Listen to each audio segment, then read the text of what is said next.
அனைவருக்கும் வணக்கம். 2026 சட்டமன்ற தேர்தல் சூறாவளியாக தமிழகத்தை சுற்றி சுழன்று எடுத்துக் கொண்டிருக்கிறது. அவ்வகையில் சிவகங்கை மாவட்டம் திருப்பத்தூர் சட்டமன்ற தொகுதிக்கு பிரச்சாரத்திற்காக ஒருவர் வந்து சென்றுள்ளார். அவர் வேறு யாரும் இல்லைங்க, 20 லட்சம் புத்தகம் படித்த மாமேதை, பொய்களை மட்டுமே மலையளவிற்கு சொல்லும் ஒருவர். ஆனால் நம்ம தொகுதிக்கு வந்ததுக்கு மிக்க மகிழ்ச்சி, சந்தோஷம். எப்படி இருந்துச்சு திருப்பத்தூர் தொகுதி?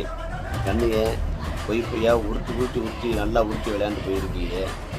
கரூர்காரரு மதுரைக்காரரை கொண்டாந்து இங்கே நிப்பாட்டி பாவம். அவர் பாவம்னு அவர் மதுரை பக்கத்தோடு சீட்டு கேட்டவர், அவர் இந்த பக்கம் தள்ளி விட்டீங்க பாவம். அது சரி, ரைட்டு, அது நீங்கள் எடுக்கிற முடியும். சரி, சொல்லலாம், என்னென்ன சொல்லலாம், இஷ்டத்துக்கு அடிச்சுட்டு போயிருக்கீங்களே. கல்லூரி இல்லை, குடிநீர் வசதி இல்லை, ரோடு இல்லை அப்படின்னு. ஏன்னா ரோடு வழியானே வந்தீங்க, ஹெலிகாப்டர் தான் இல்லையே, ரோடு வழியாக வந்துருந்தீங்கன்னா ரோடெல்லாம் பார்த்துருப்பீங்களே எப்படி இருந்துருக்குன்னு. இன்றையிலேருந்து ஆரம்பம் வரைக்கும் போய் பார்த்துருப்பீங்க எப்படி இருக்குது, அடிப்படை வசதி நல்லா இருக்கா? சரி, குடிநீர் வசதி இல்லைன்னு நீங்கள் ஏன்னா சிவகங்கை மாவட்டம் முழுதுன்னு அவர் எப்பவுமே தொகுதிக்கு மட்டும் இல்லை, சிவகங்கை மாவட்டத்துக்கு முழுவதும் அவர் வேலை பார்த்துருக்காரு. காவிரி கூட்டு குடிநீர் திட்டம் சிவகங்கை மாவட்டம் முழுதும் போயிருக்கேன்னா இன்றைக்கி அவர் தான் மெயின் ரீசன். இதற்கு போய் பேரூராட்சி வடுகுடி கிராமத்தில் வந்து பாருங்கள், குடிநீர் ஆதாரமே இல்லாத ஒரு ஏரியா. எங்களை காவிரி குடிநீர் மூலம் வீடு வீடுக்காக கொண்டு சென்றுள்ளார்.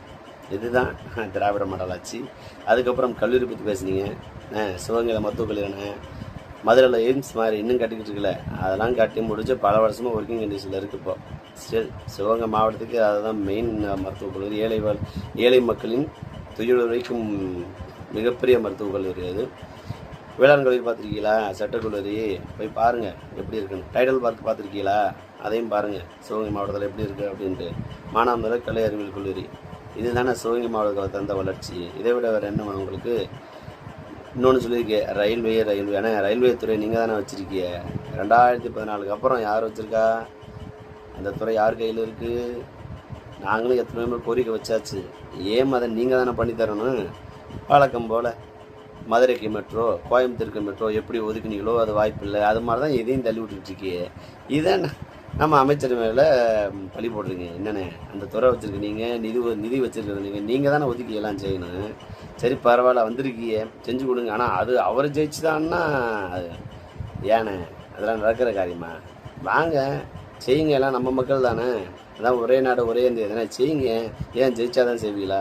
ஏன் மதுரை மெட்ரோ, கோயம்புத்தூர் மெட்ரோ மாதிரி எதையும் தள்ளிவிட்டு போடாம பார்க்கீங்களா? எல்லாம் நம்ம மக்கள் தானே, ஜெயிச்சாதான் செய்யணும். இல்லை செஞ்சுட்டு கேளுங்க, ஓட்டு கேளுங்க, மக்களே போடுவாங்களே யார் பெஸ்ட்டுன்னு. திமுக ஏன் தொடர்ந்து ஜெயிச்சிருங்க 4 முறை திருப்பத்தூர் தொகுதியில்? சொன்னதை செய்ததால் அவங்க ஜெயிச்சிருக்கீங்க. நீங்கள் எதுவுமே செய்ய மாட்டீங்க, எல்லாமே உங்கள் கையில் இருக்குது.